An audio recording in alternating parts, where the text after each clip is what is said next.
Hello guys, welcome back to Law Supreme. तो आज हम देखेंगे कि एआईबी एग्ज़ाम फर्स्ट अटेम्प्ट में क्रैक करने की स्ट्रैटेजी।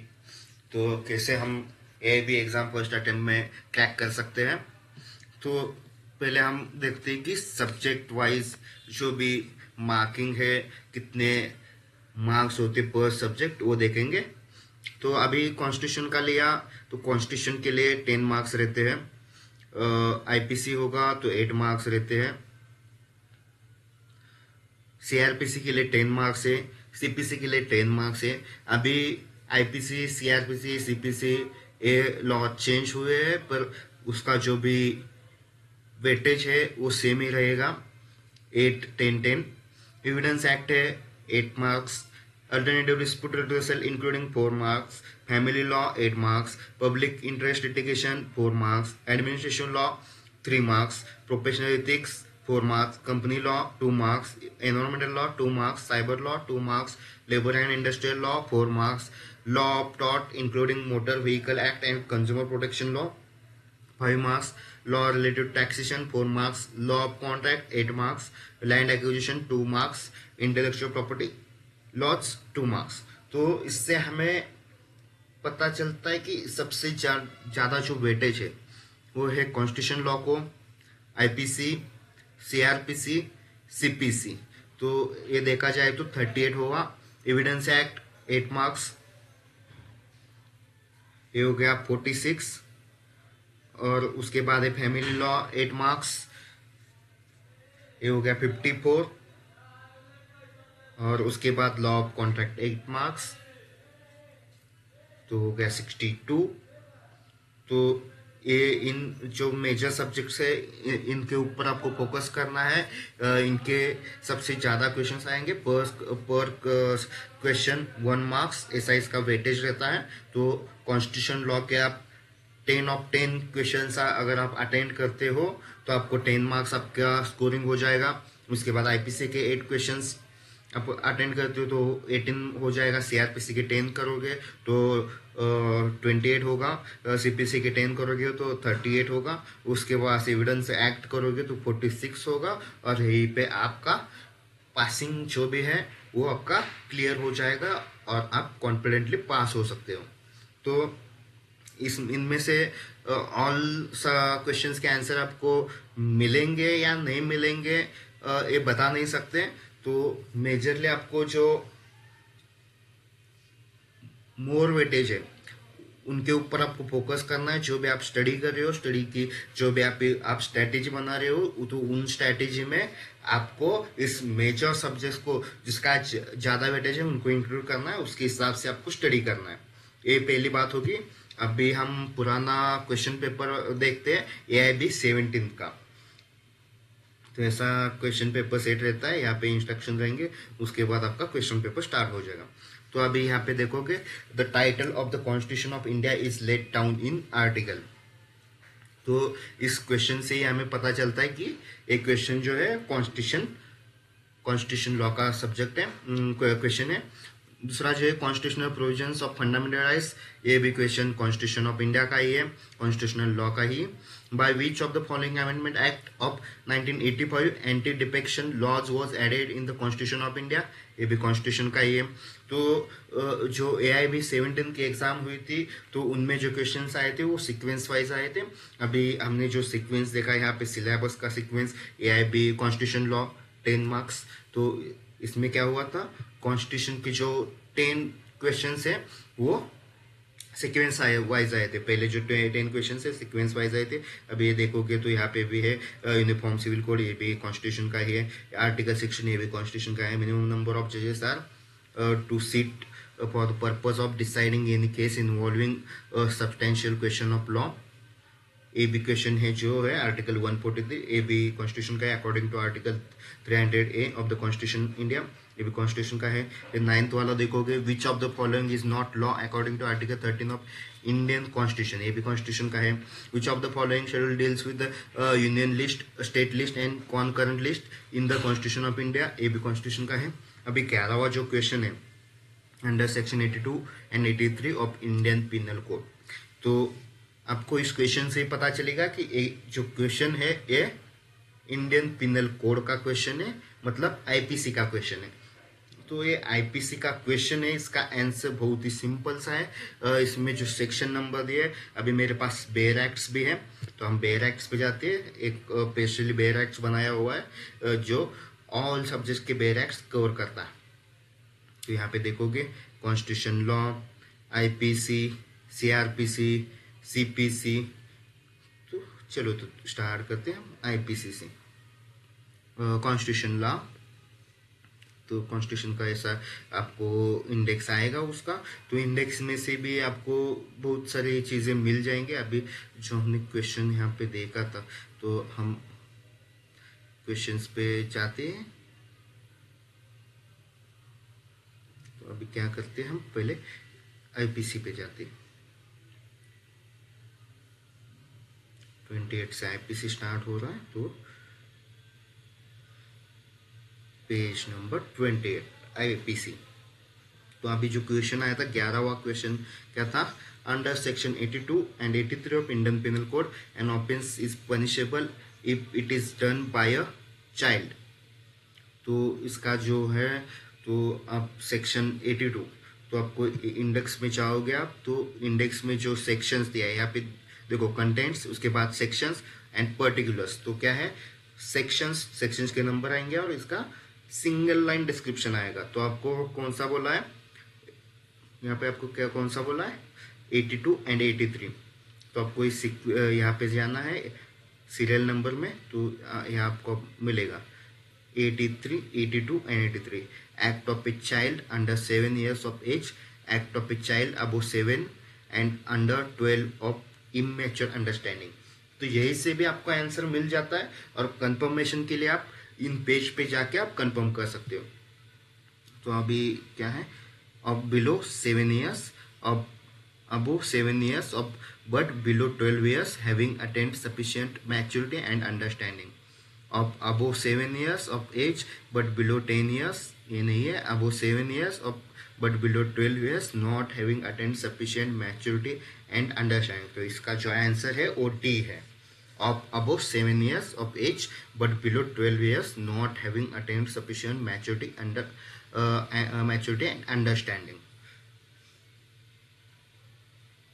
तो अभी जो 12th नंबर का है, name 2 essential conditions of penal liability। penal liability के 2 essential conditions क्या है, तो इसका आंसर आपको ढूंढने में दिक्कत होगी। ये आंसर तो ऐसे जो क्वेश्चंस है उनको अवॉइड करना है, मतलब ऐसे ही नहीं छोड़ना है। पर आप जब स्टार्ट करते हैं तो शुरुआती का जो समय रहता है, पहला जो घंटा होता है, उस पहले 2 घंटे में इसके ऊपर फोकस नहीं करना है। आपको ऐसे क्वेश्चंस पे फोकस करना है जिसका आंसर आप इजीली आप फाइंड आउट कर सकते हो। आपको एक श्योरिटी मिल जाएगी। एक पासिंग जो क्राइटेरिया है, जनरल के लिए 45 मार्क्स चाहिए और कास्ट के लिए 40 मार्क्स चाहिए, तो आपको वो स्कोरिंग कैसे अचीव कर पाओगे इसके ऊपर ही आपको फोकस करना है। जो भी आपका स्टार्टिंग की जो भी हाउस है उसमें अभी 13 वाला देखोगे, provisions for right of private defence is given between sections of IPC. तो provision of right of private defence का जो भी प्रोविजन दिया है वो कौन से सेक्शंस में दिया है, तो यहाँ पे उन्होंने आंसर में जो ऑप्शंस दिए वो सेक्शन 74, 84, सेक्शन 96। तो इससे भी आपको स्ट्रेटेजी कैसी करनी है, अभी यहाँ पे सेक्शन दिया है, तो सिंपली आपको जाना है बेयर एक्ट पे। तो हम देखेंगे यहाँ पे ये हमारा है 74, limit of solitary confinement, enhancement punishment certain offences under a है, general exception mistake of fact believing himself, act of जज, तो ए वाला नहीं है। तो दूसरा जो है आपका ऑप्शन क्या है, 96 to 196, 96 to 196। Things done in private defence, तो यहाँ पे आपका आंसर मिल गया section 96, things done in private defence. तो ये वाला आपका आंसर है, right of private defence of the body end of property. 97, 98, right of private defense against the act of a person of unsound mind, acts against which there is no right of private defense, when the right of private defense of the body extends to causing death, when the such right extend to causing any harm other than death, commencement and continuance of the right of private defense of the body, when the right of private defense of property extend to the causing death, when such right extend to causing any harm other than death, commencement and continuance of the right of private defense of property, right of private defense against deadly assault when there is a risk of harm to innocent persons. तो क्या है आपको आपका जो इस question का answer है, provisions for right of private defence is given between, तो इसका आंसर है सेक्शंस 96 to 106। तो आपको इंडेक्स में से इसका आंसर मिल गया। तो ऐसे जो क्वेश्चंस रहते हैं जिसमें सब्जेक्ट का पता चले, सेक्शंस का पता चले, ऐसे जो क्वेश्चंस है वो क्वेश्चंस आपको पिक करने हैं, उसके आंसर्स आपको इजीली मिल जाएंगे और आप काउंट कर सकते हो कि आपका स्कोर कितना हो चुका है और आप क्या कर रहे हो, बेयर एक्ट से ढूंढ के लिख रहे हो। तो आपको ये भी श्योरिटी रहेगी कि ये 100% करेक्ट है और आपको 100% उसका जो भी मार्क्स है वो मिल जाएगा और स्कोरिंग हो रहा है आपका।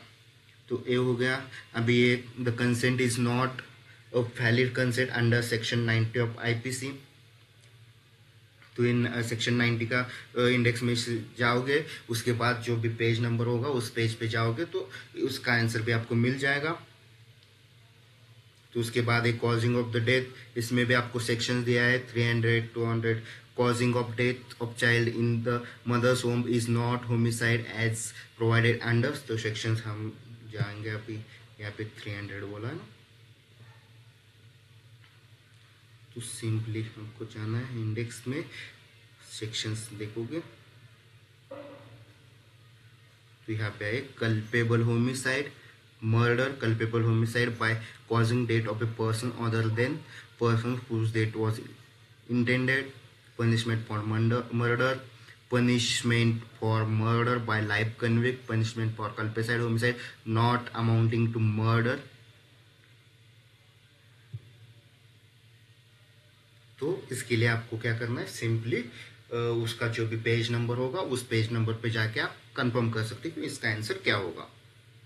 तो अभी उसके बाद है जो है punishment for defamation under Indian penal code is simple imprisonment for a term which में एक्सटेंड टू टिम और विथ फाइन और विथ बोथ। तो इसका आंसर आपको नहीं मिलेगा, आपके नहीं मिलेगा ऐसा नहीं है, आपको मिलेगा पर थोड़ा दिक्कत होगा, थोड़ा टाइम लगेगा, टाइम कंज्यूमिंग है। तो इसको अवॉइड करना है पहले घंटे में, बाद में आप इसके ऊपर फोकस कर सकते हो। तो ऐसे जो क्वेश्चन है उसके ऊपर आपको फोकस करना है। अभी यहाँ पे चैप्टर दिया है, देखो the provision of plea bargaining under chapter 21A। तो यहाँ पे आपको चैप्टर्स भी दिया है इंडेक्स में, यहाँ पे क्या है 16 है, चैप्टर नंबर 16। अभी यहाँ पे हमें क्या चाहिए, चैप्टर 21।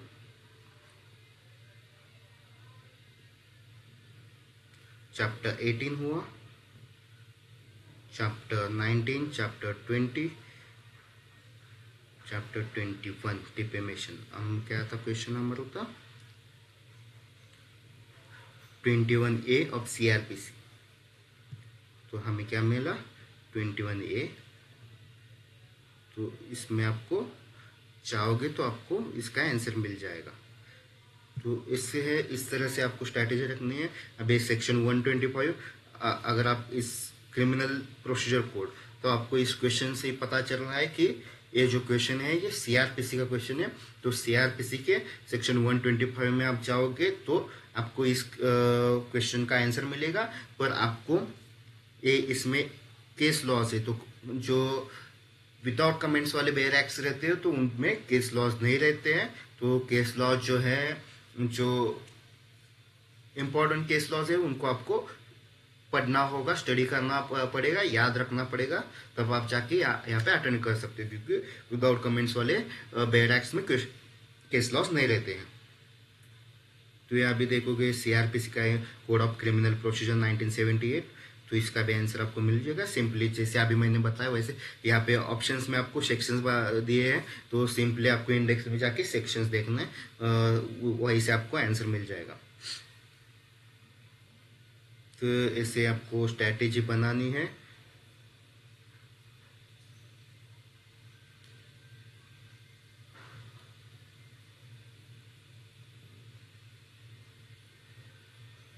तो यही थी स्ट्रैटेजी जिससे आप कम समय में ज़्यादा श्योरिटी के साथ आप स्कोरिंग कर सकते हो। आपका जो भी पासिंग है वो आपने एग्ज़ाम पास करी है या नहीं करी है, या आप डिसाइड कर सकते हो। इस स्ट्रैटेजी के साथ जाओगे तो आपको आपका स्कोर क्या होगा ये आप काउंट कर सकते हो कि अभी मैंने 10 अटेम्प्ट किए और 10 ऑफ द 10 मुझे बेयर एक्ट से मिले, तो मेरा स्कोर 10 होगा और 100% surely I will get the 10 marks. तो ये आप काउंट कर सकते हो। कम समय में यहाँ पे 3 घंटे रहते हैं, एग्जाम के लिए 3 घंटे रहते हैं, और आपके पास 100 क्वेश्चन रहते हैं। अगर आप देखोगे यहाँ पे मैं सेट ए देख रहा हूँ ना, तो सेट ए में अभी देखोगे तो आपका 100 क्वेश्चन है। ओके, तो 100 क्वेश्चन आपको, आपके पास टाइम कितना होगा 60 मिनट्स, यानी कि कितना हुआ 180 मिनट्स हुआ। तो 180 मिनट्स में आपको अगर पर क्वेश्चन का आप अगर काउंट करोगे तो पर क्वेश्चन के लिए 2 मिनट से भी कम टाइम रहता है। तो आपका ये जो क्वेश्चन है पढ़ने में टाइम जाएगा, इसके जो भी ऑप्शंस है उसको पढ़ने में टाइम जाएगा। तो और उसके बाद बेयरैक्स में जाके वो ढूंढने में टाइम जाएगा। अगर इंडेक्स से नहीं मिला है तो वो पेज खोल के वो जो भी डिस्क्रिप्शन दिया है वो डिस्क्रिप्शन पढ़ने में टाइम जाएगा। तो इसके लिए स्ट्रैटेजी बहुत ही ज़रूरी है। इस स्ट्रैटेजी के साथ अगर प्रैक्टिस करोगे आप तो आप फर्स्ट अटेम्प्ट में ही सक्सेस अचीव कर सकते हो। और डेफिनेटली आप फर्स्ट अटेम्प्ट में AIB क्लियर करके ऑल इंडिया बार के एडवोकेट बन सकते हो। अभी देखते हैं, अभी ये लास्ट वाला 100 वाला भी क्वेश्चन देखो, which one of the following is not type of IPR। तो ये क्या है, इस क्वेश्चन में आपको पता चल रहा है कि एक क्वेश्चन है वो किस सब्जेक्ट का है, एक क्वेश्चन है IPR का है। उसके ऊपर का देखो, who shall be the registered of trademarks for the purpose of trademarks act 1999, ये भी आपका है जो है IPR का ही है।